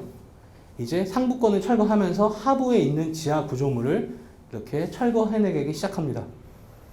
한 달이 지나면 이제 단지에 펜스를 치고, 자 보시면은 건물 자체가 지금 펜스가 지금 쳐집니다. 요즘 이제 환경, 소음 뭐 이런 거에 대한 게 워낙 이제 규제가 강하기 때문에 보시면은 건물 하나하나를 다시 한번 또 우리 현장 펜스처럼 한 번씩 더 싼다고 보시면 됩니다. 이렇게 건물 자체가 아예 밀봉하는 행위를 합니다. 그래서 이게 패널로 다시 한번 이렇게 밀봉을 하고, 그 밀봉을 하면서 안에서는 이렇게 장난감 같이 생긴 조그만 이제 그 백호, 포크레인이 들어가서 내부의 마감재나 수장재들을 철거하기 시작합니다. 네, 그렇게 다 제거를 한 겁니다. 제거를 하고 나면 이렇게 지금 뼈대만 지금 앙상하게 남아 있는 건데요. 리모델링 하면서 철거를 어디까지 하느냐라고 이제 궁금하실 텐데, 바닥에 우리 얘기하는 난방, 파이프 배관, 뭐 천장 등 뭐 골조 빼놓고는, 뼈대 빼놓고는 다 이제 긁어내서 철거한다고 보시면 됩니다. 네, 그렇게 되면 이제 멀리서 찍은 사진인데요. 건물은 건물대로 아까 밀봉을 이렇게 다 소리 안 나게 해놨고요. 그럼 머리부터, 위에서부터 아래로 이제 철거해 나가기 시작합니다. 이게 이제 옥상에서 이런 식으로 옥탑에 우리 엘리베이터 같이 뾰족 튀어나온 구조물 있지 않습니까? 그런 거를 두부 썰듯이 레이저 칼로 썰어서 이런 식으로 블럭처럼 하나씩 하나씩 이제 드러냅니다. 드러내고 나면 옆에 이제 경남 아파트 보시면 이렇게 엘리베이터 원래 튀어나와 있지 않습니까? 이게 다 이제 드러내가지고 없어졌습니다. 이런 식으로. 이런 작업을 하면서 위에서부터 아래로 철거 작업을 해서 내려오기 시작합니다. 철거를 위에서부터 아래로 철거하면서 이 싸고 있던 패널도 같이 이제 철거를 하면 이런 식으로 이제 마치 이제 우리 두부를 칼로 자른 모양처럼 단부가 이렇게 깨끗하게 철거된 모습을 보실 수 있습니다. 네, 그렇게 되고 나면 이제 철거가 일단 완료된 모습입니다. 자, 철거가 완료됐으니 그 다음에 해야 될 게 증축해야 되죠. 앞뒤로 면적 늘리는 증축하는 부위 이제 공사가 들어가는데, 기본적으로 기초를 만드는 공사가 이렇게 들어가고요. 이것도 기초입니다. 이건 뭐냐면은 우리가 얘기하는 소구경, 작은 구경의 이제 기초인데, 건물 밑에 하중을 증가시키는 데에 받치기 위해서 작은 것들을 건물 밑에 들어가서 이렇게 하나하나 보강을 합니다. 구조 보강을.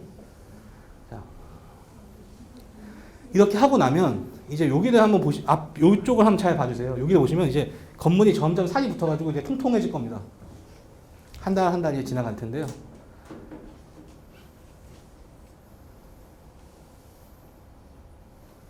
보시면 지금 여기가 이렇게 좀 올라온 게 보이시죠? 이게 점점 이제 이 부위가 늘어날 겁니다. 바닥을 치고 또 벽을 치고 바닥을 치고 벽을 치고, 자, 바닥을 치고 벽을 치고 바닥을 치고 하면서 이렇게 점점 건물이 올라와서 기존에 있던 데와 새로운 골조 부위가 이렇게 증가되는 것을 볼 수 있습니다. 그렇게 해서 지금 2020년 12월에 이런 식으로 골조 공사가 이제 어느 정도 마무리되었고, 지금 뭐 마감 조경을 해가지고 12월 중순, 초중순에 아직 조합과 협의는 안 끝났지만 이 입주 개시가 진행될 예정입니다. 네. 다음은 이제 요즘에 그 제일 많이 관심이 있으신 게 새 아파트의 가장 외관에 대한 것도 굉장히 또 지금 화려하게 잘 나오고 있습니다. 뭐 개포동의 재건축한 단지들 보시면은 외관에 대한 것들이 굉장히 잘 나오는데요. 저희가 그 기존의 리모델링에 대한 외관, 뭐 저희 회사에서 최근에 뭐 수주했던 거에 대한 외관에 대해서 간략하게 보여드리겠습니다. 네, 요거는 수원에 있는 삼성태형 리모델링 단지입니다. 리모델링 단지는 이제 외관인데요. 이런 식으로 요새는 유리를 주로 외관재에 많이 사용합니다. 유리와 커튼할 느낌이라고 하는데요. 유리를 사용해서 미려한 외관을 보통 이제 구성을 많이 하고요. 이런 식의 이제 문주에 있어서도 요새는 굉장히 과감한 문주를 사용하는 것이 또 요새 트렌드라고 할 수 있습니다. 또한 이제 뭐 새 아파트의 상징이죠. 스카이 커뮤니티 이런 것들 또한 기본적으로 리모델링에서도 적용이 가능합니다. 그리고 지금 앞에서 지금 보여드렸던 개포송고차 현재 지금 사진 모습인데요. 현재 이제 공사가 끝나고 외관에 지금 밖에서 찍은 사진인데요. 여기도 이 측벽이라고 하는데 측벽에는 저희 포스코만의 색깔을 내기 위해서 포스코에서만 나오는 녹슬지 않는 철이라는 제품이 있습니다. 포스맥이라는 제품을 사용해가지고 측벽을 꾸미고 유리 커튼홀로 마감한 그런 측벽 디자인입니다. 네, 이게 지금 개포송고차 외관 지금 현재 모습이고요. 네, 뭐 재건축 쪽에서는 당연히 더 신축이기 때문에 더 화려하고 공격적인 디자인들을 사용합니다. 이 신반포 21차 저희 포스코에서 수주한 거기에 디자인 모습. 네, 마치 이것도 옥상의 스카이 커뮤니티와 옥상 테라스. 그리고 심지어 서울뿐만 아니라 강남이 아닌 지방 광역시에서도 부산에서도 지금 재개발 같은 경우에도 이런 식으로 공격적인 디자인들로 지금 신축 아파트를 짓고 있습니다. 네, 이게 저희가 수주한 부산의 대연 8구역이라는 재개발, 그리고 요거는 한 3년 전에 수주한 광주의 풍양지구 재개발, 이런 식으로 공격적인 디자인과 좀 의장을 하고 있습니다. 예, 마지막으로 제가 맺는 말 하고 말씀 마치도록 하겠습니다. 제가 좋아하는 문구 하나 저도 하나 가져왔는데요. 우리 세계적인 부호 워렌 버핏 있지 않습니까? 워렌 버핏이 한 말 중에 썰문이 빠졌을 때 비로소 누가 벌거벗고 헤엄쳤는지 알 수 있다 라는 말이 있습니다. 이게 어떤 의미를 내포하고 있냐면, 지금은 이제 물이 다 이제 들어온 민물 시기입니다. 리모델링 사업이 확장되고 커지다 보니까 서로 참여하려고 하고 리모델링 사업에 다 뛰어들고 있습니다. 하지만 실제 실력자는, 실제 준비된 자는 다 썰문이 빠졌을 때 누가 수영복을 입고 잘 준비했는지는 그때서야 비로소 나타난다고 생각이 듭니다. 예, 저희 포스콘서는 우리 그 수서 까치마을 사업을 진심으로 응원하면서, 만약에 저희가 사업에 참여할 기회가 주어진다면 열심히 참여해서 조합원님 여러분들의 선택을 받고 싶습니다. 예, 감사합니다.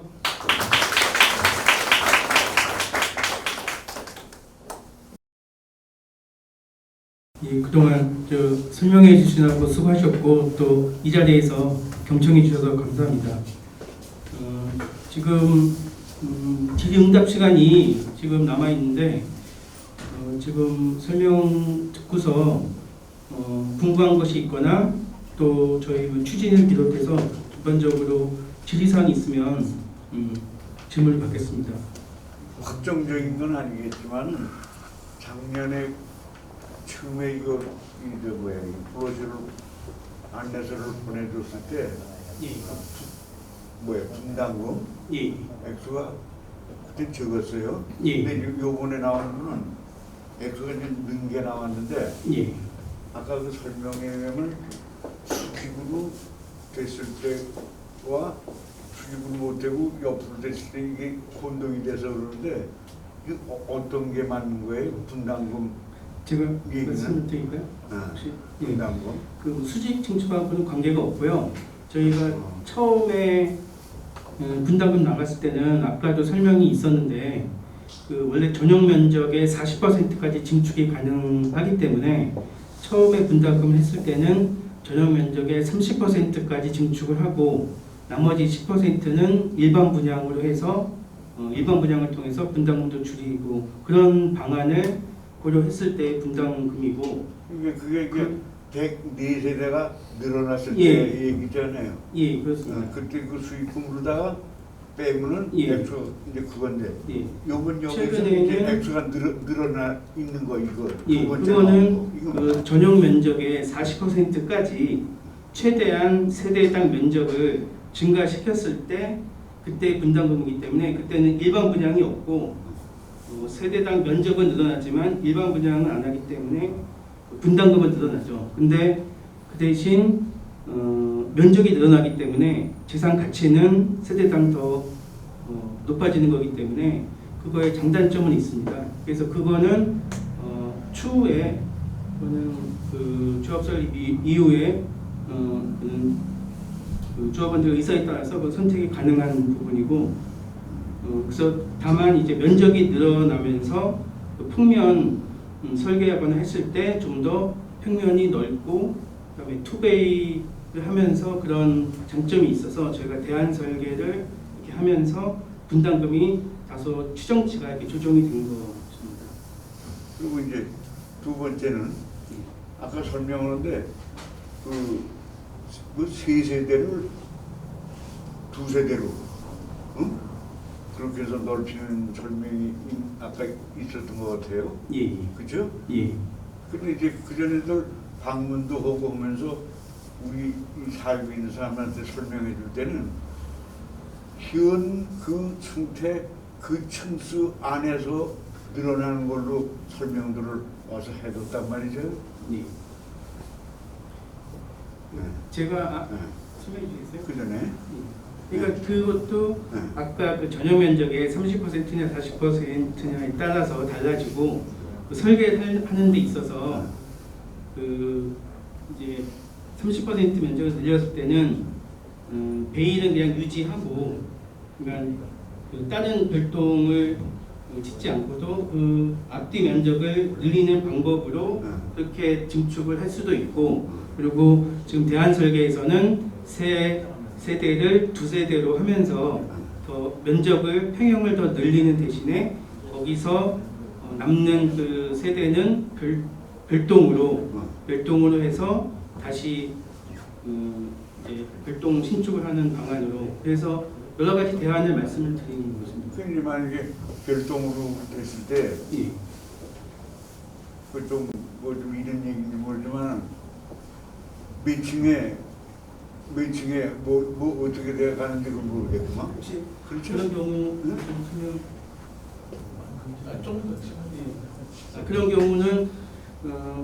그런 경우는 추후 다양한 방법으로 선택을 할 수 있게끔 할 수가 있고요. 오히려 그렇게 별동으로 가는 경우에는 어떻게 완전히 신축이기 때문에 더 선호할 수도 있어서 그거를 같은 층에서 이렇게 선호도 조사를 해서 원하는 쪽으로 해서 이렇게 하고 만약에 경쟁이 되면 뭐 추첨을 하거나 그런 다양한 방법이 있을 것으로 생각이 됩니다. 그래서 기존의 별동을 증축을 할지 안 할지는 전적으로 이제 조합원들의 의견에 따라서 하는 것이고 저희가 여러 가지를 다 고려하고 있는 중입니다. 그런데 지금 현재 이제 내가 앉아서 듣고 있는 그 정보에 의하면은 기존의 그 스타일을 그대로 유지하면서 넓히는 걸로 인지들을 하고 있는 사람이 많은 것 같아서 내가 여쭤본 네. 거예요. 그래서 오늘 설명에는 좋긴 좋았는데 그게 다르지 말이지. 그 혼동이 올 수가 있지. 그 설계는 아까도 그대로 유지하면서 그대로, 응? 그리고 이제 104세다가 위로 그러니까 되는 걸 전제로도 한 걸로 알고 있단 말이죠. 예, 그래서 저희가 계속 그 좀 소유자분들이 여러 가지 의견을 주시고 있어요. 그래서 최초에 저희가 그 했던 안에서 새로운 안도 이제 검토를 하고 그런 중에 있고 계속 말씀드리지만 이거는 다 확정된 안이 아니고 조합이 설립된 이후에 또 계속 그 당시에 최고의 설계가 나올 수 있고 또 시공사가 선정이 되면 시공사에서 또 생각하고 있는 또 좋은 설계안이 있으면 서로를 고려해서 최적의 설계안은 추후 그거는 확정될 겁니다. 어르신이 하시는 질문을 듣고 예전부터 제가 많이 들었던 얘기라서 오늘은 삼성 직원이라기보다는 리모델링을 제가 한 14년 정도 오래 했으니까 말씀을 들어보겠습니다. 작년 초에 그 주택법이 하나 개정이 됐습니다. 어떤 부분이냐면 예전에는 자기 집에서 자기 집에 가는데 우리도 엄밀히 보면 필로티가 되면 한 층씩 위에 가거든요. 어르신은 우리 규약에 따르면 바로 윗집으로 이동을 하는 겁니다. 동호수가 바뀌는 거죠. 근데 작년 1월 전까지는 이 동호수가 바뀌는 거를 양도로 봤습니다. 그러니까 동호수가 바뀌면 집을 팔고 새로 하는 거죠. 양도로 보게 되면 양도세가 붙지 않습니다. 이게 금년 1월에 이 역시 정비사업하고 마찬가지로 환지 개념이 되기 때문에 이걸 양도로 간주를 안 합니다. 이러면서 이렇게 리모델링에 있어서 일반 매매에서 대격변이 일어나는데요. 긍정적인 저는 변화라고 봐집니다. 설계에 대해서 다들 일부는 만족하지 못하는 경우도 있고 분담금에 대한 부분도 불확실한 걸 가지고 내가 어떻게 동일하냐고 생각하시는데요. 이렇게 한번 보시면 될 것 같아요. 우리 여기 천세대 가면 여기 우리 주민분들요. 형편이 다 다르십니다. 그죠? 가지고 계신 편향도 다 다르십니다. 근데 지금 정비사업은 어떻게 하면 내가 가지고 있는 형편에 맞게끔 분양 신청을 해서 그 아파트로 분양을 받게끔 관리 처분이라는 행위를 하고 있습니다. 쉽게 말해서 조합원들을 각각의 사정에 맞춰서 계획에 반영해서 하고 있는데요. 리모델링은 그동안 그 부분의 제약이 상당히 많았습니다. 그리고 지금 현재 추진이 단계에서는 여러분들 속마음을 다 모릅니다. 정식으로 분양 신청을 안 받기 때문에. 그러니까 계략적으로 법적인 틀 안에서 하는 거고요. 이제부터 만들어가는 겁니다. 조합 설립되면 위원장님 하신 말씀 뭐냐면요. 시공자가 오게 되고 우리 인허가를 받게 되면 나호동이 여러분들 의견을 받으실 거예요. 그럼 여러분들의 형편에 맞게끔 지금은 말 못하시겠지만 그때 적극적으로 개정해 주시면 어떤 분은 예를 들어서 지금 16평에서 더 뭐 큰 평수로 가기를 원하실 수도 있고요.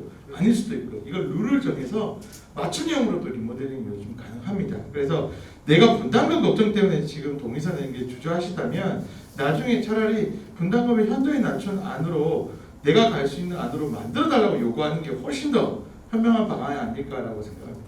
주제는 이렇게 나서봤습니다. 수직 증축에 대한 부분은 그 이사님 지금 우리 수익 증축 계약은 안 돼 있죠. 수익 증축에 대해서 제가 말씀드리자면 법적으로는 수익 증축이 가능합니다. 법률적으로는요. 근데 실질로 들어가게 되면 국토부에서 안전성 검토라는 절차를 하는데요. 안전성 검토를 할 때 사실상 안 해줍니다. 이게 무슨 얘기냐면 국토부 입장에서 봤을 때는 기존 우리 아파트 있지 않습니까? 아파트 하부 기초가 있겠죠. 지금 아파트 하부 기초. 이거에 대해서 전혀 신뢰를 안 합니다. 신뢰를 안 하기 때문에 위로 올린다는 행위 자체에 대해서 어떠한 핑계를 대서도 수익 증축은 지금 대부분 다 유보를 시키고 있습니다. 하고 한 층을 올리는 건 가능해요. 그렇죠. 그게 물리적으로는 수익 증축에 해당하는데요. 국토부에서 그것까지 막을 수가 없으니까 한 층을 필로티를 하고 한 층을 올리는 거에 한해서는 수익 증축만큼의 인허가적인 까다로운 절차를 면하도록 해줬습니다. 일반 수익 증축으로 간주를 안 하는 거죠. 그래서 여러분들이 별동 증축을 하는 게 사업적으로 훨씬 더 현명한 선택이라고 저는 감히 말씀드리고 싶습니다. 동의율이 90%까지 가다가 이제 좀 지체된 원인 중에 하나가 유니트 형성을 하는 게 거기에 대한 불만이 많고 이제 뭐 옆동으로 이사를 가야 된다는 거나 아니면 동굴형으로 앞뒤로만 길어지고 지금 뭐 15평이나 17평 같은 경우에는 23평, 25평으로 커지는데도 불구하고 방은 2개, 화장실 1개 뭐 이런 거에 대한 불만이 되게 많았던 걸로 제가 알고 있어요. 네, 그래서 이런 부분들은 개선이 전혀 안 되는 건가요? 그 내력벽이 예전에 어떤 안을 보면 내력벽의 일부를 좀 철거를 하고 15평에 17평이 이렇게 투베이로 되면서 괜찮은 안이 있었거든요. 근데 그런 건 전혀 안 되는 건가요? 아니 그러니까 저희가 법적으로 가능한 안으로 뭐 여러분도 소유자고 저도 소유자로서 최적으로 재산 가치나 주거 가치를 효율적으로 향상시키는 방안으로 계속 노력하고 있고요. 그래서 소유자분들이 일부 그런 의견을 계속 개진해서 지금 계속 나호동인이나 또 나중에 이제 시공사가 선정이 되면 계속 하는 거고, 그래서 동의를 여기서 한다고 해서 평형이 그 뭐 설계나 평면이 확정되는 건 아니고 그거는 계속 좋은 쪽으로 이제 하는 거고, 그래서 네. 아까 말씀하신 대로 그 중에 가장 큰 원인이 이제 내력벽이었던 것 같은데 예. 그 내력벽에 대한 뭐 보완 조치 보완을 할 수 있는 방법은 없는 거예요. 내력벽 그 부분에 대해서 좀 말씀을 드리겠습니다. 그게 이제 사실 어떻게 보면 수익 증축하고도 이제 뭐 아예 분리할 수가 없는 부분이기도 한데요.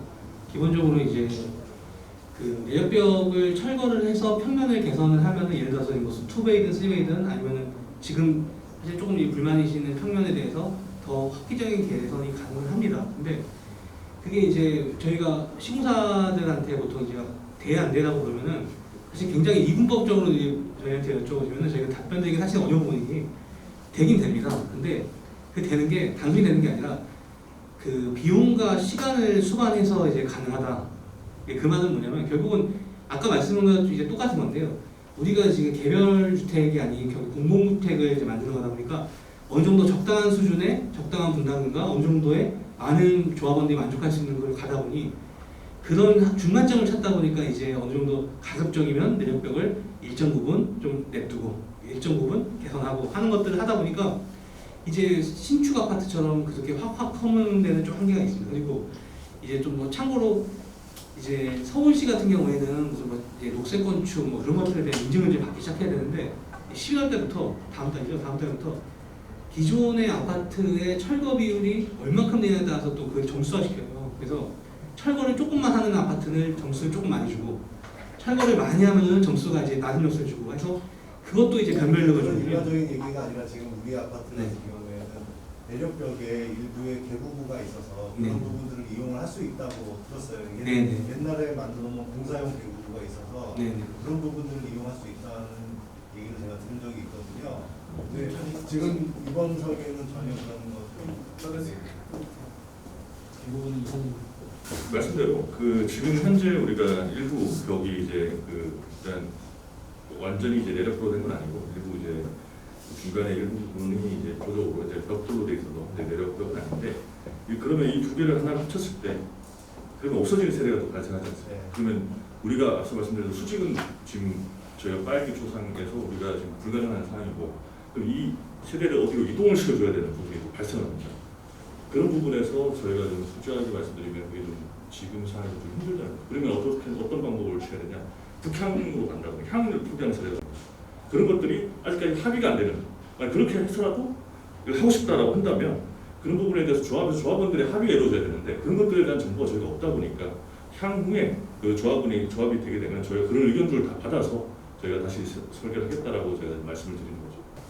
그리고 제가 정확하게 모르지만 지금 그런 뭐 내력벽이나 수직 중축 이런 거는 조합이 설립돼서 진행하면서 안전 진단도 하고 그런 과정에서 좀 더 구체화될 것으로 생각이 듭니다. 지금 상황에서 어떤 설계 업체나 시공사 쪽을 특정적으로 말씀드릴 수 없고 다만 수직 증축의 그런 그 제한이나 이런 거를 하기 위해서는 많은 시간과 또 노력이 비용이 들어가기 때문에 통상적으로는 그거보다는 수평 증축을 통해서 빨리 사업을 하는 것이 더 현명한 방법으로 생각돼서 지금 아마 그렇게 진행하는 게 많이 있는 걸로 알고 있고 그거는 그 단지마다 여건에 따라서 좀 다른 것으로 알고 있습니다.